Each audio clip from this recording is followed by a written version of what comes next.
involved. All right. Wait, who is me? Make it work. Okay, now. Okay, thank you. All right. So this is, my name is Ari Lee, once again. And you are at Chinese Community United Methodist Church in Oakland, California. And this is a little bit of a story and a faith sharing about how a small United Methodist Church in Oakland, California, with mostly Chinese American members. I happen to be Korean American, and we have a smattering of non-Chinese descended members as well, happen to get involved with a small town in Kumi, Uganda. Okay? I'm the worship director and music director at CCUMC, and that's kind of what I do as my calling. And so this is a little bit of a background story about what happened. So I'm going to play you a little video. I don't think this is working. And you know what? The CD is still playing. Can you turn it off? The CD, that's what's on. See, now we got it. Oh, that's better. Thank you. Ari Lee always knew she'd been born with an ear for music. But 9 years ago, while teaching piano at a college in Uganda, she discovered her heart. That first time was a life-changing experience, I think, for me. I think I found a calling to have to regularly put myself out of my environment. Silver Omakenyi, 26 years old at the time, was one of her students. He didn't come out and say, I need help. That's the first thing that kind of drew me is, oh, there's something different, something special about this young man. But he did need help. In Silver's village of Kumi, he was caring for a house full of children orphaned by AIDS and dreamed of providing them an education. I was like, I did not know that you were taking care of all these children. He's like, well, they're actually not my children, but they're folks who have no one else to care for. Silver welcomed Ari's offer of assistance, but his vision seemed out of reach. I felt like, who am I? I'm not even, I'm just a musician. I don't have the kind of people skills to go and bring people and, send the word out. So Ari returned to her Oakland, California church, Chinese Community United Methodist, and asked for ideas. I think it's just going to all come together. Members invited neighbors to a traditional Chinese meal to tell them about Silver's mission. Hi everyone, can you all hear me? Yeah, it's big for us. Right, this is more people than we have on a Sunday morning in our congregation. Just can you imagine that? That's a sheer number of responses just kind of excite us. That evening, Ari and her church raised $40,000, a gift that surprised even the givers, like church member Becky Wong. It's in God's hands now, and wow, He's just brought us this far. We know He's not going to let us down. Ari took that money to Uganda and helped break ground on the new school, which, according to Silver's wishes, would include a music department.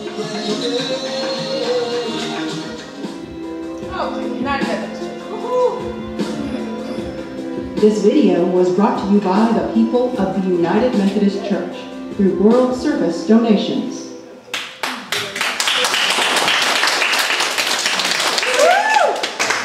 Good job. I think Ben, you'll have to be our, Okay, so that's a little bit of the background story of how our church happened to get involved.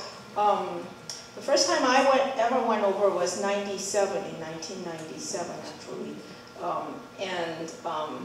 That was definitely a life-changing experience for me. I stayed for 1 semester in Uganda teaching music at a Bible college.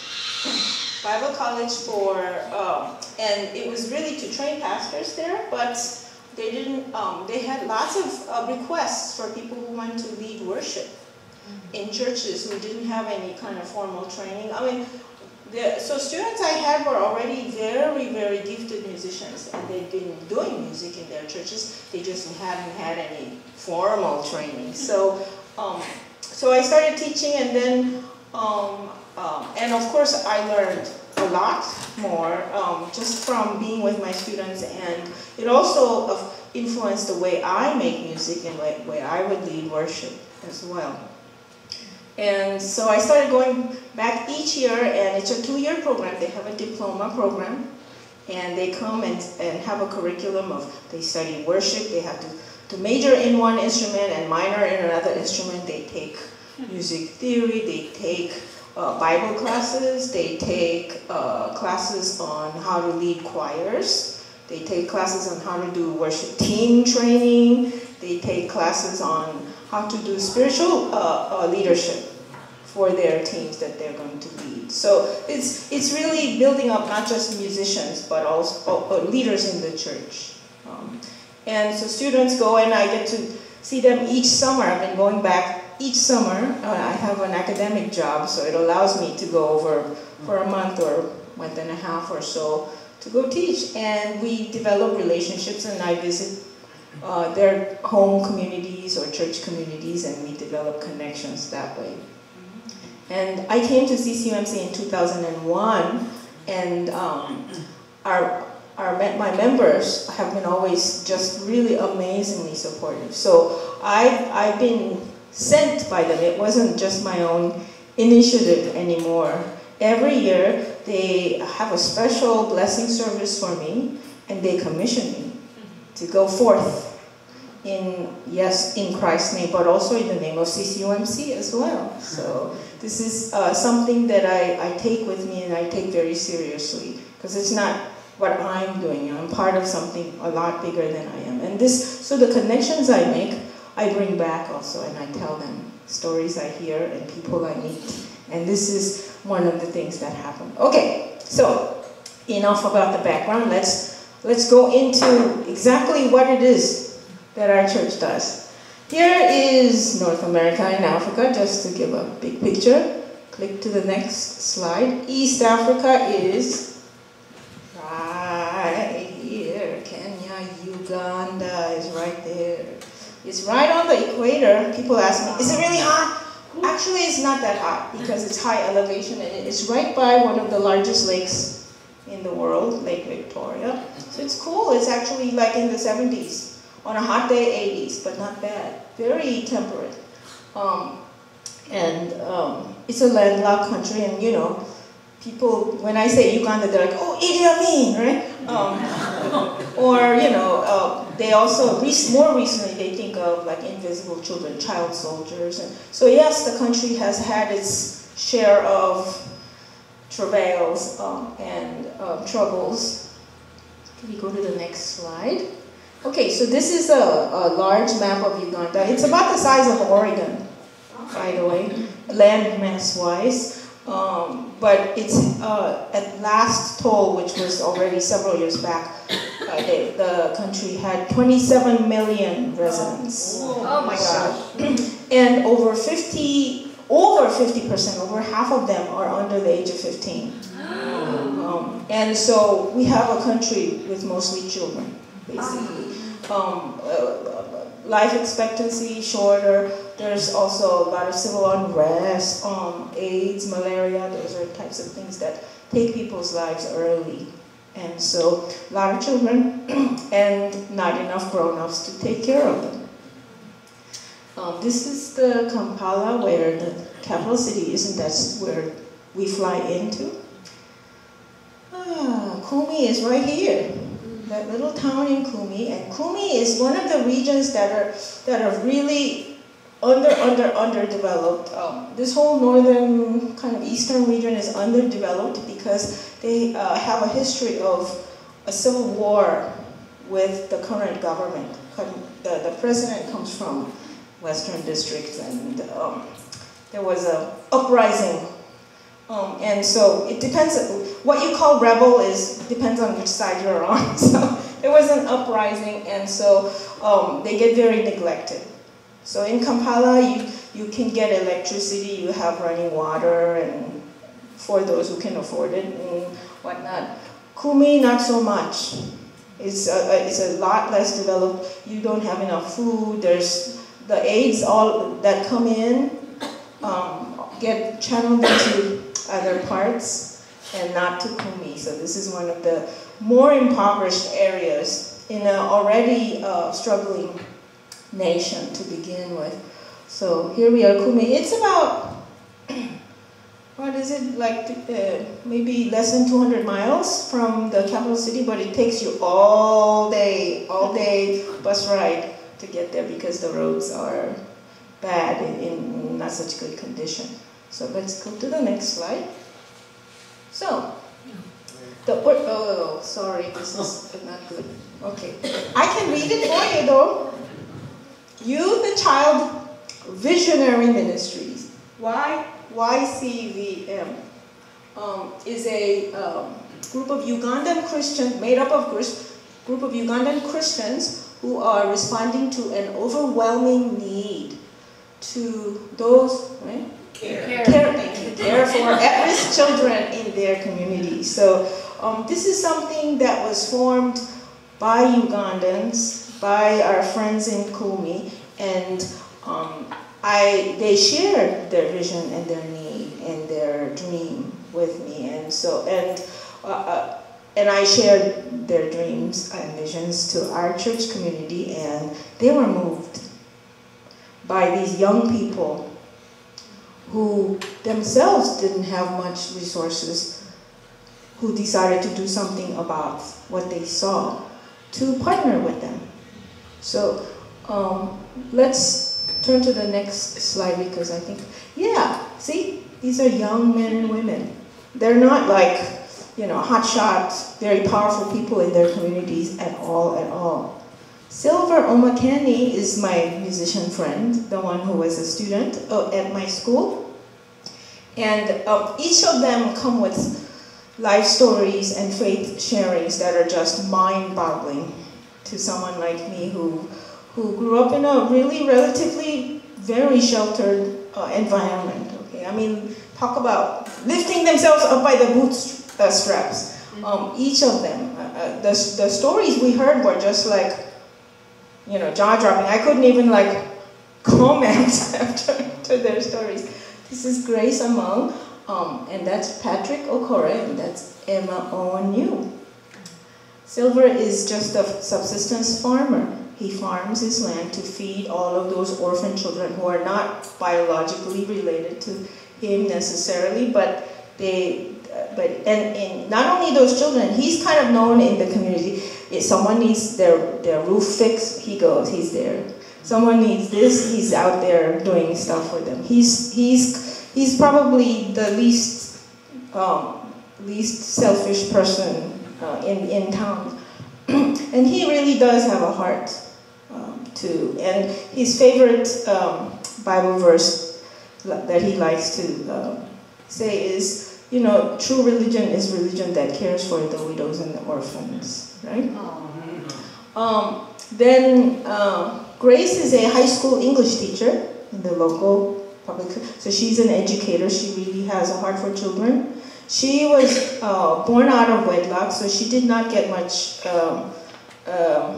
support from her father or mother to go to school. So she had to, as a young girl, go and work in someone else's home, and then study in between her work. And I mean, these are not like little chores, back-breaking work, like carrying, huge jugs of water in the sun, hot sun for 5 miles, walking 5 miles, and chopping wood to make firewood for the family, doing, the laundry by hand for all the children in the family that she was working for.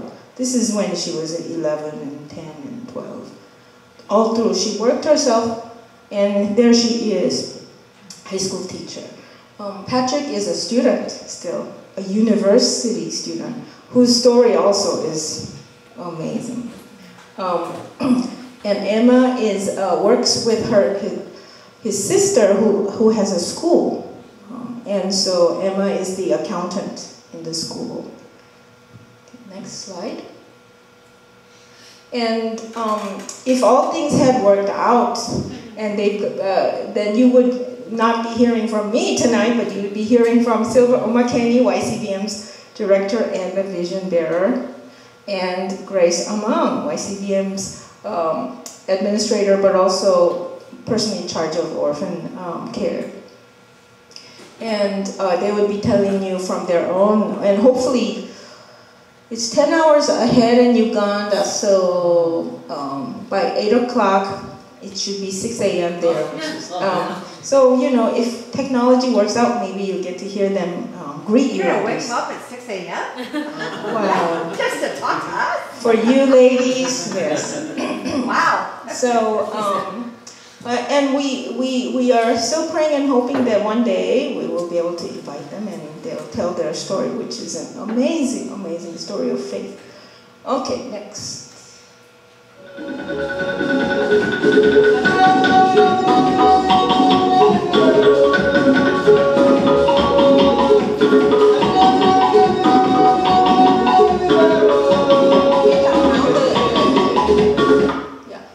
Okay, so YCBM, someone asked me during dinner, you know, what instrument does he play? He actually plays like every instrument.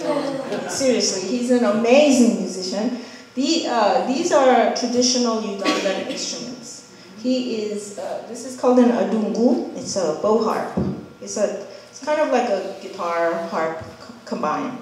And he is the Uganda National Bow Harp Champion. And this was when he was in grade school. They did a big music festival or something, and he won. And he makes all of these instruments by hand, and he trained these people. They're not like professionals. They're just local farmers and, you know, musicians, friends that he knows, church friends and whatnot. Okay, he trains them, and what you heard is them, and what you heard during dinner is also them. It's not. It's just, you know, with my little handy recorder, so it's not a professional quality recording, but you can tell it sounds pretty good. Yeah. And it's amazing. He writes his own songs, and this is how he preaches, through his music. He writes songs of faith and about teaching. He does youth education. They do outreach ministry in the community. So they would get the band and start singing in the marketplace, open marketplace, or they would visit schools. They would go visit prisons. They would visit IDP camps, internally displaced persons camps for refugees. And they would start singing, and they would share the gospel, basically. And this one song that you just heard is, "Love your neighbor as yourself, love your neighbor," and it goes on, and one's in English and one's in the Teso language, their language. And they would change words around, say, "Love your husband as yourself, love your children as yourself, love your wife as yourself," you know, as a way to preach about the agape love. There's a lot of abuse in the community, and this is one of the songs they sing, and then they teach about, you know, treating each other with respect, right, and love.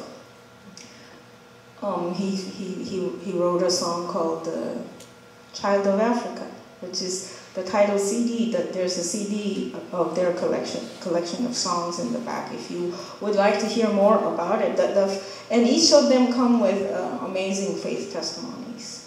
Okay, next. So that's one of YCBM's ministries. They do outreach ministry with music. Here it is. They're in the surrounding communities doing work. They also go and help, like if there's a widow and there's no one else to, you know, help them, they would go and fix their roof and stuff, and you know, take care of the children, and, you know, take care of all kinds of things. Dig wells for them, whatever. Next. And the second part of their ministry is, of course, taking care of the most vulnerable children in their community. So these are some of the actual children that the YCBM sponsors. What that means is they they take care of their education, so they get to go to school. A lot of girl children don't get to go to school because there isn't, a lot of them are subsistence farmers. If there's no extra money, they can't send their children to school, right? And a lot of girl children end up getting married off early for their dowry monies. The girl children are considered good property to have because they can kind of, so to speak, sell them off for dowry monies. And so these are a lot of children who wouldn't be able to have a say in their future otherwise. But educated children can have a say and get a job or have a little more ability to have self-determination for what they want. So they care of them. A lot of them also have been abandoned or have witnessed parents dying from illnesses, especially AIDS. And so there's still a very much of a taboo, no, what the word is? Stigma, thank you. Stigma attached to that, and so the kids get teased or left out in school as well. So they get taken care of. They have counseling with the YCVM members. Every time there's a school break during vacations, they would have retreats with them. And they get some of these children are HIV positive themselves because they have gotten it from their parents in the mother's womb. And so they get also their medical taken care of also by YCVM. Okay, next. Oh, okay, so these are just children's faces you saw, but I thought I would share one child's story, so you get to hear one child. This is Sheila Keddy. 3 years apart. Sheila Keddy was 8, I believe, in that picture taken with me when there. This is with Grace Among. We visited her in 2011, last year. She's 11 now. She's tiny, and she was born HIV positive to her mother. Her father died before from AIDS before she was born, and her mother remarried without telling her new second husband that she was HIV positive. So she wanted to hide the fact. So Sheila, who was showing symptoms already, was abandoned. And so Silver took her in, Silver McKinney took her in and raised her since she was 4 years old. So, but you know, it's a small village. So she could actually see her mother, you know, coming and going in. So imagine the kind of emotional trauma the child would grow up with. Sheila is has one of the brightest smiles, and yet she's able to somehow light up a room. But when her mother recently was able to have access to antiretroviral drugs. So then she came out, of course, and told her husband. So they now know her status and everything, and it's okay. So Sheila asked whether she could go back and live with her mother, and YCVM decided it's better for the child to be with her mother. So Sheila went to the village to live, and we went to that Sheila's mother's village to visit her on this day. And this day she had been very ill. She had with HIV/AIDS, a little infection would be a very serious thing. So she's been very sick. She stays home a lot, so she gets behind in school, and so she was letting us know that school's been getting harder and harder because she has to stay home so many days. And the other thing is she has a lot of siblings from her father's former marriage, and then also siblings from they now had babies as well. So she has half siblings and step siblings who are not HIV positive. So she's the only child who has AIDS in the family. So she feels kind of left out. She's the odd one out. And she came to live with them later as well. So getting back adjusted to her family has been a little bit of a challenge. And even though YCVM is able to provide for education, because now she lives with her mother, they can't really favor her when there are other children in the household and provide her with nutritious foods. She has to eat what the family eats. And so for her, the antiretroviral drugs are difficult to take and keep down because she doesn't have the nutrients enough to support the thing. And we said, what would you most like? And Sheila's answer was, I would like to have one whole egg. Because that's hard to come by with, 7 children or 8 children there. So that's Sheila. And let's go to the next slide. I wanted to share also, these 2 young ladies are 2 of the alumni of YCDM. They've graduated now. And Alice Abeja, that's her little daughter. She graduated with, she went to a college for early childhood education, so she's now a teacher. And she works as a teacher. Susan Achom went to nursing school, and she now owns her little, what do you call it? It's like a pharmacy, but they sell over-the-counter kinds of medications, and she's kind of the village doctor too, because if people come and say, what do you think about this? What do you think I need to do? And she'll kind of take care of them. So Susan is now become the village doctor after having finished, and she actually recently got married to one of YCDM's members. So it's a happy occasion. Okay. So childcare is the other thing. Third branch is actually they have the dream of actually building a school of their own so they can nurture the children right there and there. Right now, all of these children are going to various village schools, okay? And so they're kind of scattered all over, wherever they're available and wherever is closest there to their nearest kin lives or whatever. So they would like to have a boarding school, that's the dream. A Christian boarding school where these children can be nurtured and these children can grow up knowing they matter. That they're not extra mouths to feed or they're not unwanted. And so this is the dream, and we will wait a little bit to hear about that from Ben, but I want to invite Donna to share a little bit about our church's mission trip to help with their ministry, YCDM's ministry of school building, outreach, and the children. Thank you. Okay, my name is Donna Chan Chu, and I thought this was a dream, but I'm right there. I'm right there in the middle. So this is our Kumi team that went to Uganda in 2009. So I'll just tell you who these people are. Okay, so this is Bert, this is Valine, this is her husband Dustin, it's me, my husband Peter, Becky, Ben, and Ari. And actually it was like in 2008 that we talked about, well, let's think about going to Africa. Let's think about going to Kumi, Uganda.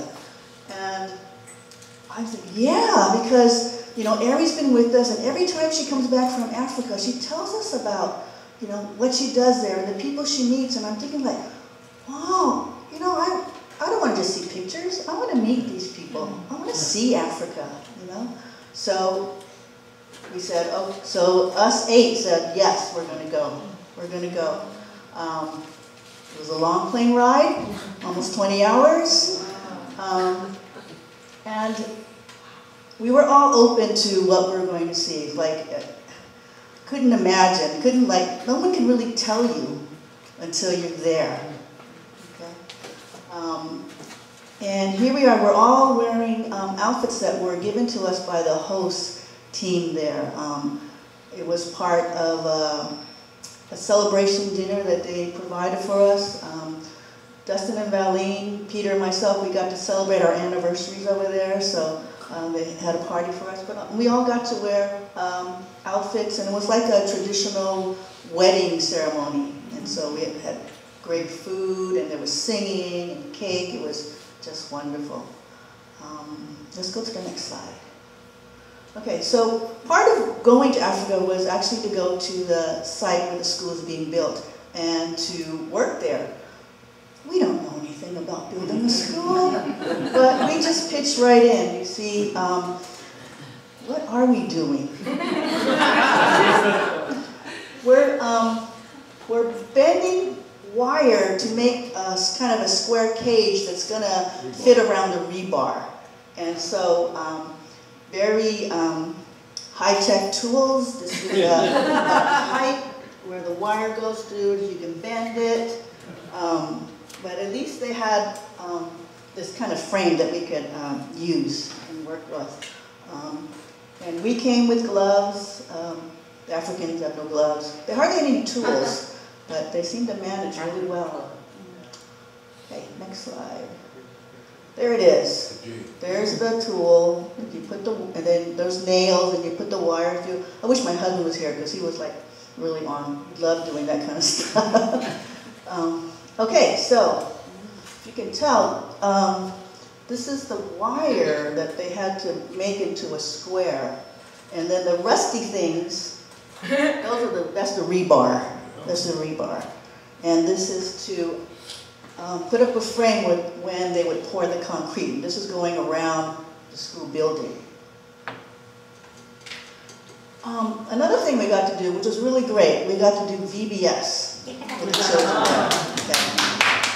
We got to do it a couple of times. I don't know if we have pictures of the one in the village, but okay, later on. Okay, so this was in a building that is near where Silver lives, and can you guess what story we did? Noah's Ark. Yeah. They just love that story. You know, we had them be the animals to go into the ark. It was just great. This one we had. How many children were there? Over 200. Only, yeah. That was on the small side. Yeah. That was on the small side. Here we are. We're the same place. Yeah. The same place, and we're teaching them. I think the Arky song. God, you know. Rise, rise and shine. God, the glory, yeah. This kind of song. Okay. Before we went to Africa, we prepared a lot of things, and one of the things we did was to prepare a skit, Lighthouse Everything. I don't know if any of you have heard that before. There's music playing, and we do it with no words. We're just acting, and so it's the God creating a person, and then all the temptations that happens, whether it's being in a relationship that isn't right for you, or you go into drinking or drugs. Those are temptations. Money is a temptation. What about the beauty? The pressures of society about having the latest things, being beautiful, all that kind of stuff, and then actually I was the devil or Satan, and I was the person, she didn't want to, she wanted to go back to God. She didn't want to be tempted by this stuff anymore. So I was there, like, no, you got to come back. The worldly things are good. Come on back. So eventually, so that was God or Jesus, and we crucified him, but he rose and he saved her. But so this was done without us saying a word, just music and our actions. And every time we did it, I don't know how many times we did it. It seemed like 1,000 times, but it wasn't 1,000 times. But everywhere we went, where we did ministry with our host team, we did this, and it was so well received. I mean, people, they understood it. There was like no questions asked. They knew what was going on, what was happening, what each character was. And so it was just so wonderful to do. It's like, when we were doing it here in church and just practicing, it's like, I couldn't imagine like okay, we're doing it, it's a skit, da da da da. But it really made an impact on so many people's lives. And here we are back at the school site, and when it was time to lay the bricks after the cement had cured, each of us got to lay down a brick, and so that was really wonderful, and we all got applauded when we did it. It was just wonderful. Like if we go back there, we go, yeah, I did that brick. That's my brick. There's Bert laying his brick. Yeah. Here they're mixing up the mortar. Is it the mortar or the cement? Mortar, I don't know. Mortar. I thought they were the same things. What's the difference? And here's what the school's going to look like. Okay. Thank you. Oh, Donna, do you want to say a word about your own house? Yeah. Okay, so every time we went somewhere and did ministry with the YCBM team, there was an altar call. And, I've been to places and altar call is like, maybe 10 people at the most. I've seen people go up. We saw hundreds come up. Hundreds. And it's just so amazing to see how God's working in young people's lives, because we went to a school. And it was like 200 or so, they were committing or recommitting their life to God. And that's just so wonderful. And we even had a chance to go to a prison. We don't have any photos because we're not allowed to take photos there. But even there was an altar call. And the prisoners got up and recommitted their lives. And even a prison guard came up. And that's just so touching to see just how God works. Another thing is like, we all know love your neighbor, right? I don't know that my neighbor would be all the way in Africa, and Julie, after my time there, my relationship with them was just so tight, and it was just so hard to leave them at the end, They have a term of calling us older folks, mama and papa, yeah. So I can say like they were my African sons, my African daughters, and I miss them, and I was really hoping Silver and Grace were going to come. It would be really great to see them, but I never knew that that God could work in such a big mass of people, and by just us being there and to experience that was just a great thing. Thank you. Thank you.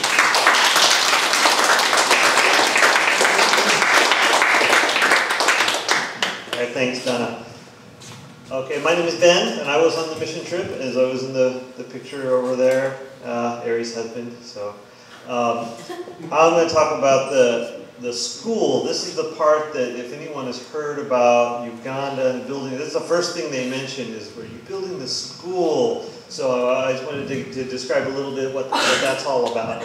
So you heard earlier that like half of the population of Uganda is under the age of 15 because a lot of the sort of the parents' age died in wars or AIDS or whatever. So you got all these kids and they don't really have a chance at life because they don't have anyone to raise them and they don't have anyone to send them to school. They don't have any resources to send them to school, so they're kind of stuck. They're just going to be in this cycle of poverty where they got to go to work in the field to feed themselves, and that's pretty much going to be their whole life.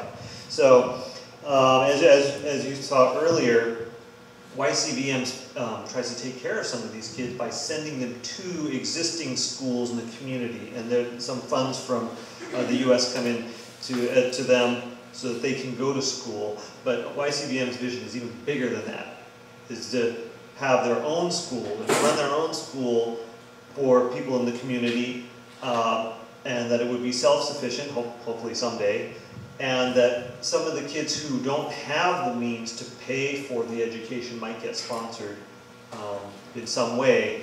And in addition, that the school would be founded around Christian principles, and that the teachings of Christ would be taught to the kids, and that they would be raised up in a God-honoring environment. Now, some people may ask, well, isn't there education in Uganda already? Kind of like we have education here. There is, but it's not very good. It's primary school education, but if you can imagine maybe 100 kids in the classroom and one teacher, that's about what the class looks like. And there's no guarantees that the teacher's going to be any good, or may even not show up. There's all sorts of problems. So there's no real guarantees that the kids are going to get this so-called guaranteed education and that it's going to lead to anything. And it's only through primary school, which is just like the first 5 or 6 grades. So so YCBM's vision was to run their own school and to run it and to have it be one of the top schools in the region, so the kids could rise out of this cycle of poverty. They believe that education is the future, and that the kids are going to, without education, there is a whole lot of hope for the kids, because they're going to be the adults in the next generation going forwards. So the school itself was a vision that was brought to Erie probably 6 or 7 years ago, and it was this huge vision, and it looked so scary, and it looked so unbelievably large. But with just trusting God, we decided to start on it anyways. So the school called KCBS, Kumi Christian Visionary School, what it has begun to be constructed, as you saw in the video and the pictures, and is currently not quite what you see in the photos here. There are doors and windows on it right now, but it's not completely finished. And it's gotten to this point because of the fundraising efforts of this church through benefit dinners. You'll probably hear more about that later, or get some flyers up here. You see this banner right here, bricks, mortar, and steel. So this is the annual dinner that was in the video, how the money was raised to build the school up. So we'll see a little bit more about that.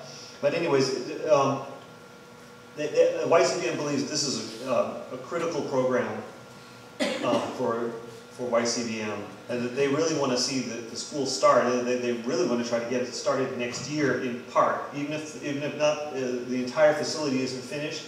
If they can have enough to start the school, there's certain requirements about fencing and other things that they need to build. But if they can get that minimum, they really want to start educating kids and get the school running. And of course, everyone who talks to us wants to see that started as well. They're always asking us, when's the school going to start? We don't know, or we're not quite there yet. We're still raising funds to complete the facility. All right. Anyways, this is the blueprint. Let's see what we have next. Yeah, the left one. That's right.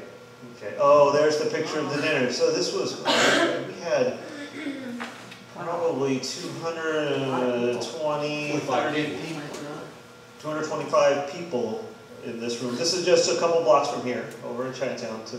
They're not too far. So this is all the people, and this must have been the first one. This is a really great one. Okay. So that, as it said in the video, it raised about $40,000. That built the school, just the brickwork around the outside of the school. And then we had to have another dinner last year that raised enough money to add doors and windows and floors and ceilings. Believe it or not, those things cost a lot compared to the bricks. The funny thing is that bricks you can make by hand, so they're almost free. But things like doors and windows are made out of metal. Those things cost a lot. They had to be purchased. All right, let's see what we have here next. I can't remember. Oh, this is a little timeline of the school being built from the ground up.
This was the building after the first benefit dinner. This was without the doors and windows. So it looks a little different now, but that's essentially where the building is at. All right, let's see what's next. Ah, and you know what? We have here. What's the plan? Well, You will be cut off. Go past 5 minutes.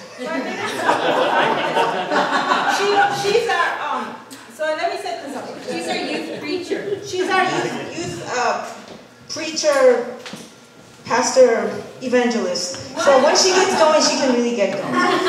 But anyway, Wendy Lee is now a freshman at UC Santa Cruz, along with her cohort, Jenny Wong, who is a freshman at UC San Diego. But when they were still high school students, high school 11th graders, they got inspired by what they've been hearing our mission team do, and they volunteered to teach a Sunday school series, an intergenerational Sunday school series, which means not just to children, but to grown-ups, to everyone. A summer series of how many classes? 7, 8, 9?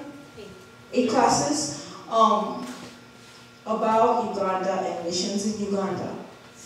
Isn't that amazing? Yes. They volunteered and they did the whole series, and they started with knowing next to nothing about it. Now they're like the resident experts on Uganda because they did so much research, and they met with Pastor Emily for like 5 hours every week to prepare for that 1 hour of class on Sunday mornings.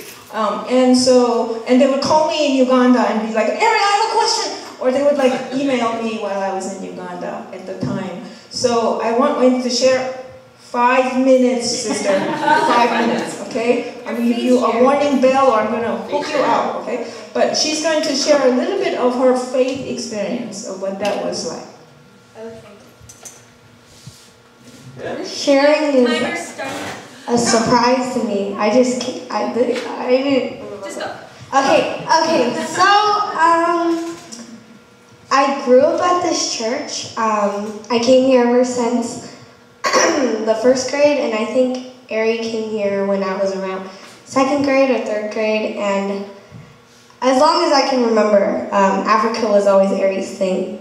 She always came back with stories, and I remember one year we had like pen pals. I remember she came back with drawings, and all the kids were writing to us, and I believe we wrote back too. And I was like, cool, pen pals overseas. And that was as far as my relationship with Africa was.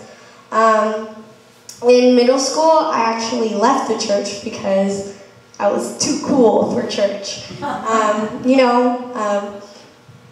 When you're in middle school, you're trying to search for what's cool and what's not, and church wasn't really that cool in middle school. And so I left, and junior year, I don't know why, but I felt called to come back, and I think that was really God working, because it just so happened that all my aunties and uncles came back from Uganda and shared their mission testimony with me. So it's like I came back and I hear this wonderful story. What was interesting was because I think I felt called to come back because I always considered myself a Christian, even though I stopped coming to church. And so I decided to come back and discover what that meant. And one thing that really took me back was that, like, Auntie Becky, Auntie Donna, Ben, Ari, these are all people I grew up with. These are all people who taught me about God, taught me all the stories. And when they came back, it's like they came back glowing, you know? It's as if I saw God's Spirit in them. And as a junior in high school, that meant a lot. I felt like that was my first encounterance with how great God is. And one thing that they said that really stuck with me is that in Uganda, they're Christian every day. When they sleep, when they eat, everything. And so to me, I'm barely a Christian on Sundays because I stopped going to church for so long. And I had to imagine what life would be like with God as a high school student, being every day a Christian. I mean, hanging out with friends, I'm not thinking about God. When I'm doing my homework, I'm not thinking about God. So for kids younger than me to eat, sleep, breathe God, that really sparked my curiosity. And so when I was given the opportunity to teach, I was like, okay, and wow, I think the whole experience was just really humbling. I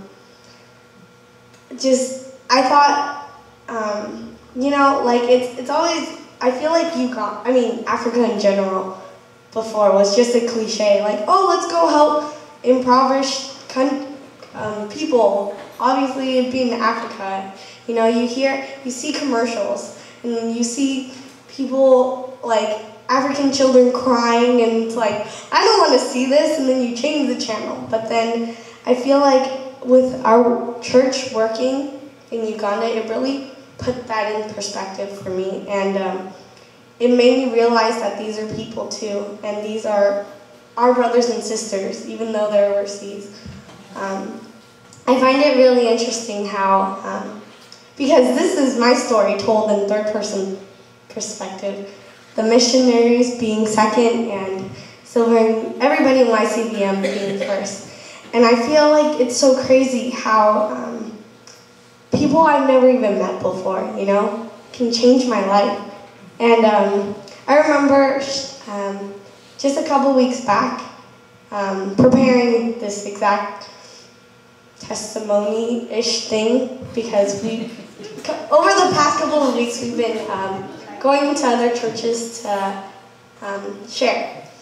And one pastor said, when you share your story about your life with Jesus, that's what bonds you with other Christians. And that was my answer, because I've always wondered why these people overseas who I've never even met, you know, how can they change my life so drastically? And it's because of God. It's because they shared their stories about God that touched my heart. And I hope this touches yours too. Okay, I'm done.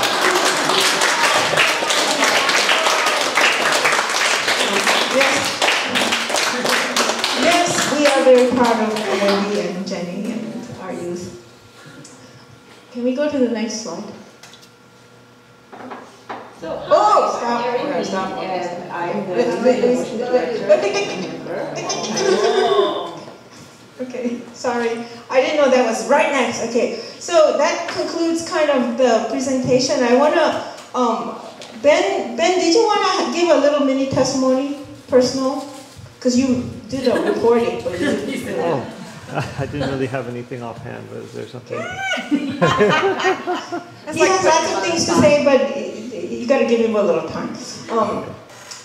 The next little segment is my own testimony of how God has touched my life through Uganda. And one of them is having, you know, when people call me missionary, I get a little bit like, I'm not a missionary, I'm just a regular person.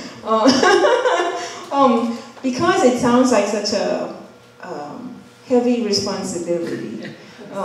However, I realized we are all missionaries in in the process. Everywhere we go, we are sent people. That's all it means. And whether we are here in Oakland, or in your home churches, or at our workplaces, in our families, or in a different country, we are sent people. And the lessons are there to be learned, and our lives are still there to be shaped by God. And I think my biggest lesson every year is learning to let go. Learning to let go. And this is a little testimony about what I learned about letting go and putting my trust and faith in God. So hi, I'm Erin Lee, and I'm the Music and Worship Director and a member at Chinese Community United Methodist Church in Oakland, California. I grew up and trained as a classical pianist. Every summer, I go to Kumi, Uganda, and I teach music and worship to students who want to lead worship in their churches or do music otherwise. It was in 2001 that Silver Omakeni was enrolled as a student. It was my custom to meet up with students to go and visit their communities and churches. I said, Silver, I'd love to come and visit your community. So one day we took this bumpy bus ride, all the way to Kumi, and he was this 20-something-year-old single man, unmarried, head of the household, and he had all these little children, like 8 of them, one after the other. And the littlest one was like 4. So I was like, I did not know that you were taking care of all these children. He's like, well, they're actually not my children, but they're folks who have no one else to care for. And I said, you should organize and, set up something, I don't know. And so the next time I come to visit, they have this vision plan. It's like this grandiose vision plan, and then they have a school built, and it's multi-million dollars, and maybe it's a testament to their faith, because things happen. My church as a whole have been very supportive actually from the beginning. They're very encouraging, and they actually support my annual mission trip. They do special offerings. Tonight we're having a benefit dinner. It's a chance for our church members to tell the story to a wider audience and hope for partnerships from outside our own church membership. We're trying to raise funds for a school. Youth and Child Visionary Ministries is the name of the organization in Uganda. Their vision is to care for children and youth who are at risk or disadvantaged because they've lost one or both parents through AIDS or other diseases. I think for our church members, it's really an opportunity to connect in a very personal and real way to the world outside of their own circles. For them to connect in this way and to see into the lives of people whose circumstances are just so vastly different, and yet connect in a human way, and that they feel like, oh, you are in fact my brother. I think God's called me to God's specific purpose. I'm not always privy to it. I've seen it evolve. It's always interesting to me. That wasn't exactly what I was thinking, but I've learned at least by now not to be like too specific with myself about my own future plans. I think God's had surprise turns from my life enough for me to just be at least a little bit open.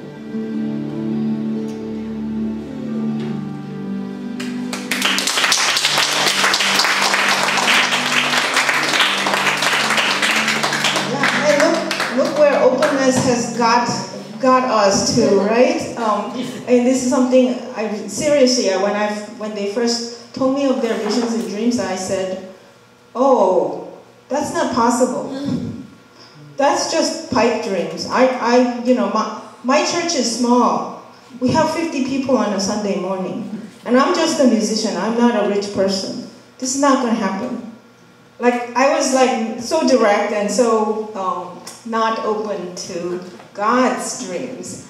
And, this was 6, 7 years ago. So, and we go little by little, you know, we raise a little bit, send it over there, they build up. We raise a little bit, send it over, they build up. Each year, the dream gets a little bit closer. And we were walking around the unfinished classrooms this past summer with my video camera, and it was as though I almost heard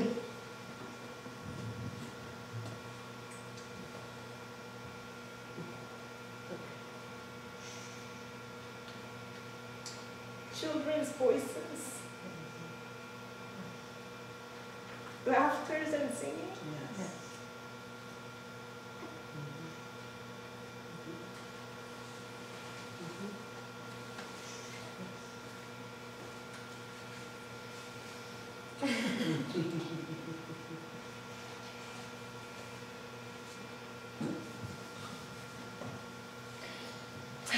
Sorry. That's all right. It's okay. And that finally to wake up to God's dreams that I didn't see 6 or 7 years ago. When these praying African brothers and sisters shared it with me, I hadn't seen it until I left myself open enough to wake up to that dream. So that's my testimony, and I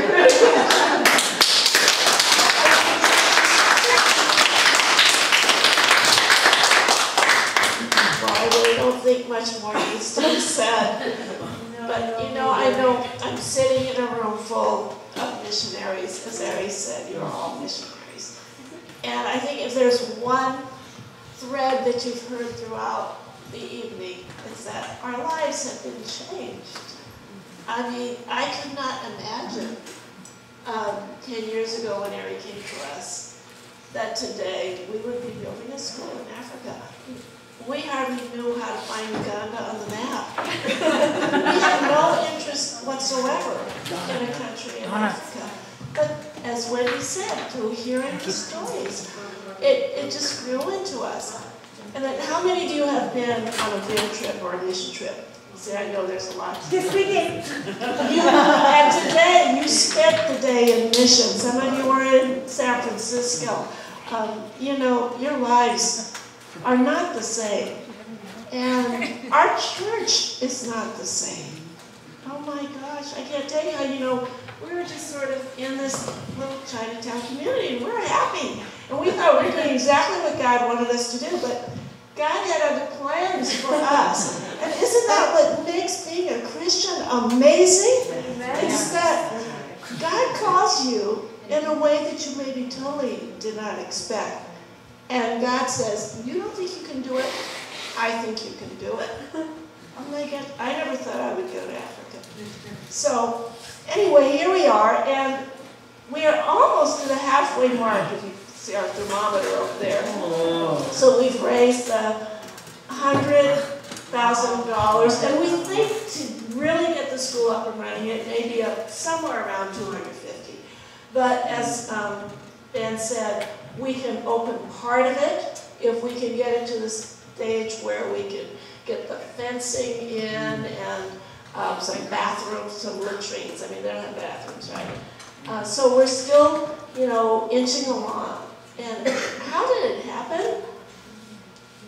Weddings. Do you know we had 2 couples get married, one was Ben and Ari, and invited their guests to donate instead of giving wedding gifts. Aww. We had a lady who turned 90 years old and donated her birthday money, asked her guests to donate to Kumi. We just had a baby being born. And we started in Valines, and they invited their guests to donate to the mission instead of giving baby gifts. I mean, it's just miracles, really. We have seen miracles. We are inviting you to see how God might be asking you to respond. Number 1, please pray for Kumi, for the mission, for all of us involved, for Silver and Grace, whom I hope we're going to call on the phone in a few minutes. Yeah, it's interesting. Silver emailed today, first Grace emailed and says, Silver can't talk on the phone. He's growing maize, and they have to dry it, and they don't have a secure place to store it, and he's kind of guarding it to be sure nothing happens to the maize. But then Silver emails later and says, I'm going to try to be there when the phone call comes, so we're going to do that in a few minutes. So, please pray. I mean, their everyday lives, there's, ups and downs and things that they deal with. Yeah. So are any of these children able to go to college of any kind, or you're talking about primary school, but I was wondering. They do. In fact, we have our first YCVM university student, one of our children who grew up through the sponsorship program is a university student. Now, it's funny there, Uganda school system is more like the British system because it was a former British colony. And so the way they grade is a little bit different, and you need to pass an academic exam to get up to the next level. So if they don't quite qualify for university level, they go to what we would call here technical colleges or vocational schools. And that's very common. Teachers, the two alumni, they went to vocational schools. Now you have to be a top certain percent in order to qualify for the upper high school grades that prepare you then to go to university. We had one student who qualified to go to the university, so she is now a university student.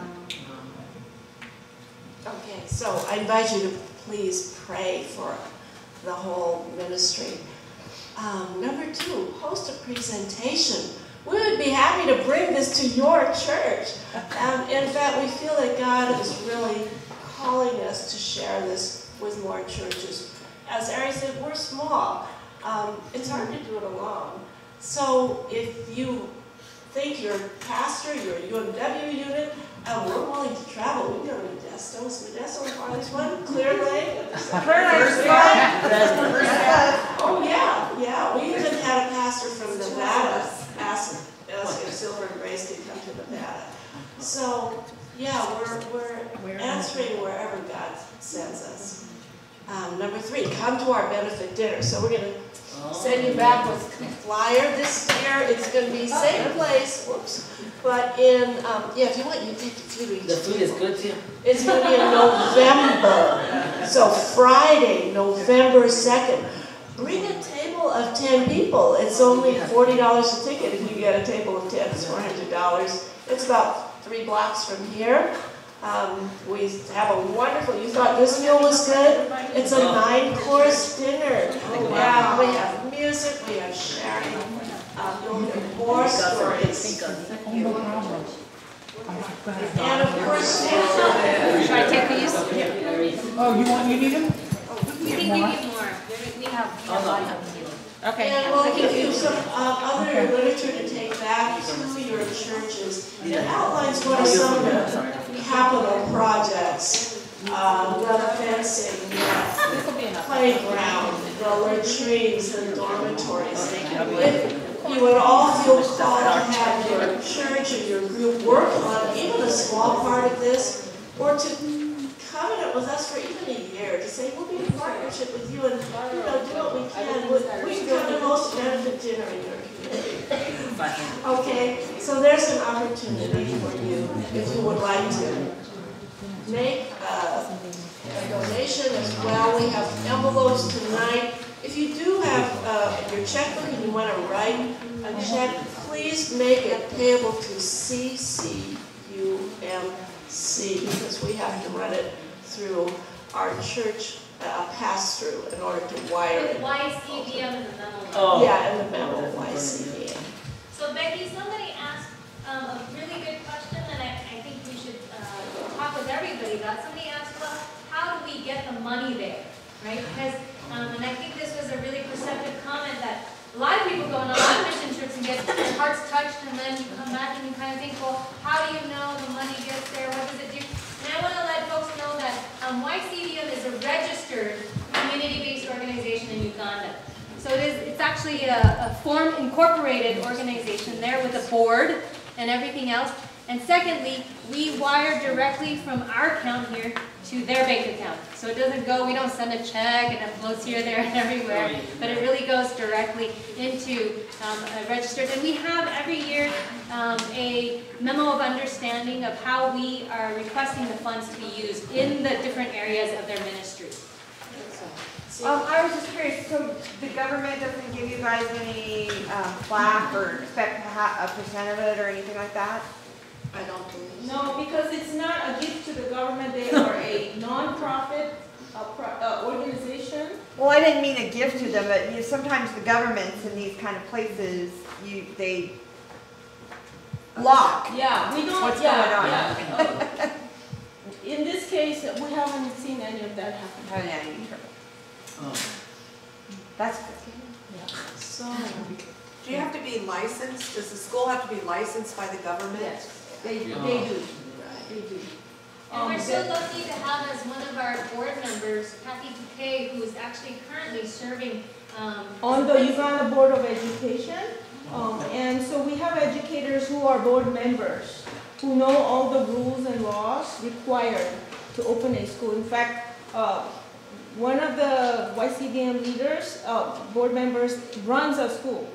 She owns and runs a school. So there's a lot of expertise there already who knows what's required. Is there a Methodist church in Uganda? There is. In fact, Bishop Daniel Wandabula is the bishop of 5 countries in East Africa Conference, Rwanda, Uganda, Kenya, Sudan, and Tanzania, I believe. So is Silver United Methodist? No, Silver is not a United Methodist. In that region, I believe there's not a United Methodist presence. They're mostly based in Kampala, which is the capital, and Mukono around that area, more urban areas. So we did, when the team went, we visited Bishop Wandabula, and we had a reception, and we visited one of the schools that they opened near Kampala, okay, in the city, and it's called Humble School. It's also a primary school, and we saw, in fact, our Bishop Warner was there 10 years ago at their groundbreaking. It took 10 years for the school to open from the groundbreaking. And so we were able to kind of get an encouragement of, seeing a school actually, it's possible, kind of thing. So, but this particular one is not directly affiliated with United Methodist Church, except that CCUMC is their main partner. So. Maybe we can say it's really an ecumenical effort, right? Right, in the sense that we're partnering together, but also that for those of you who are interested, we did take steps to see if we could ever become a conference advance special, because sometimes, even though our conference advance says that we're really working the bounds of our annual conference, that we do actually support Cambodia missions through our conference advance specials. But the year we applied, I think they were trying to tighten up what it means to be a conference advance. And we've been talking about and exploring the opportunity to become a general advance. However, we recognize both from the advice we've gotten from the General Board of Global Ministries that is a long shot because of this question around, are they United Methodists? Right. And other things. So we continue to pile together as ecumenical brothers and sisters. So I actually have 2 questions. One is, so then what faith do they have there, or do they even have access to it? And 2 was when you open the school, are you planning on just doing the primary grades? Good questions. Yes, we in fact on Sunday we went to their one of their church and worship. So yes, Christianity is in fact pretty widespread. I would say the country is. A huge percentage of the country is Christian. So Uganda is Christian? I wouldn't say it's a Christian country. Right. No, but there's Christianity there. Oh yeah. 4 hours. The worship was 4 hours. Yes. 2 hours in English and 2 hours in their native language. Oh wow! And Dustin, that was with us, he preached. He preached the sermon. Yeah, and he got translated. So his sermon was half hour, but it was actually 1 hour long because the translation. The second question is when Silver first presented his vision plan. It was beyond, certainly beyond primary school. He would hope to open a secondary and a technical school and a music training school, and he had dreams. University. We are open to God's leading at this point, but we start one step at a time. Baby Yes. steps.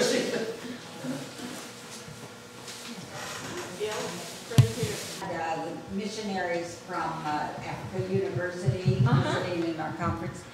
Would any of the students relate to that university? Is that too far away? That is in Zimbabwe. Yes. In Zimbabwe, it's so funny in Africa. It's easier for us to get from Uganda, which is on the eastern part, to go to Europe than it is to go to the next country. You have to actually fly to Europe and go back. There's no direct route. And same goes with Zimbabwe. It's like so there isn't a whole lot of, within East Africa, there's a lot of back and forth. And the school that I teach at the Bible College, they have students from all over East Africa. I've had Rwandese, Tanzanian, Kenyan, Sudanese students come and study at the school. So that's common, but across continent or down south, it's a little bit not so much done. So I don't, it could be a possibility. One of the things that I have to keep reminding myself of is that these are independent countries. They're a part of a continent, yes, but these are independent countries. So it's like asking, does the United States and Canada Go to Mexico. Yeah, or Mexico, yeah. Oh, I think Judy had a question, right? Judy? No, it was already answered. I was just curious, did they try to teach the children English and the other language, so they have like a second language, but... They learn English when they go to school. Uganda has over 40-some tribal languages and 40-some tribes also. Wow. And they used to be kingdoms and tribes before the Europeans came and colonized all of Africa. So Uganda is a artificial political unit imposed upon by the British rule. Therefore, they couldn't even govern themselves if they didn't have a common language. So they still kept the English because they are a former British colony. And so English is one of their official languages, and it's taught everywhere in school. However, the deeper into the villages you get, the less fluency you get with English because less children go to school. And the teachers are less and less qualified. So if you go to the capital city, you hear very good Queen's English being spoken. Very proper and very well spoken. And university students, they're just amazingly articulate and, eloquent and all that. Now, if you go deep into the village and talk with folks who, hardly had any school or, school was in and out, then you're not going to get as much fluency. So I was just wondering how you communicate. In English, yes. Although my English is so American accented, the children my students, in fact, even my grown-up students, I have them for 6 weeks, right? First 2 weeks, they're like staring at me blank-eyed because they haven't gotten used to my accent yet. So, but yeah, English. Your accent. So, I know we are anticipating a phone call, and we've actually gone over time. Yeah. And maybe some of you were not planning to stay on, so why don't we take like a 5-minute break? And don't worry about the table, because we'll take care of cleaning up. But if you need to, use the restroom or gather your things. We'll go outside and have our picture taken in front of the tree. And is the phone call next door then? Yeah, I'll set it up. In the sanctuary? Yeah. Also, if you haven't seen our sanctuary, come and take a look. It's one of our Chinatown's historic buildings. And if you have a question you want to directly ask to Grace or Silver, get it ready in your head. Also, there are some beautiful, delicious pineapple cakes that were home baked by Becky. Becky. Angel. It's pineapple angel fruit because you're all angels. Beautiful. And there are extras here, so please feel free to take some. Can we take a plate home? Yeah. I'll share with you guys. It'll be our dessert. Well, you guys aren't coming back, are you? Any dessert.